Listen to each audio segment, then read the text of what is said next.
అంటే నాకు ఒక రకంగా కూడా అనిపించేది ఏంటంటే, అంటే సినిమా వాళ్ళంటే ఒక టైంకి చాలా ఈజీ టార్గెట్ అయిపోతామా, అలా తీసి పాడేసి అంత, అంటే చాలా చులకన అయిపోతామా, సంబంధం లేనిది వచ్చి అంటేసుకుంటుంది మాకు, దానికి మేము సమాధానం చెప్తుంటాము.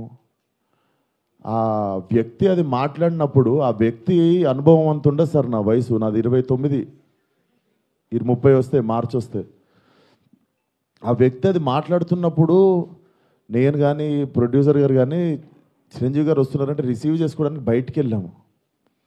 తిరిగి వచ్చాము, ఈవెంట్ అయిపోయింది. ఇంటికి వెళ్ళేదాకా మాకు తెలియదు ఈ వ్యక్తి స్టేజ్ మీద ఏం మాట్లాడాడు. అండ్ మేము సినిమాలో అలాంటి సీన్ ఏం పెట్టలేదు. అతను లోపల వేసినప్పుడు ఎన్ని గొర్రెలు ఉంటాయో అతను సినిమా లాస్ట్ దాకా కూడా అన్నీ గొర్రెలు ఉంటాయి. అండ్ మాకు అతను మాట్లాడిన దానికి సినిమాకి వీటికి ఏం సంబంధం లేదు. మీరు అతని మీద కోపం మా సినిమా మీద చూపించడము ముఖ్యంగా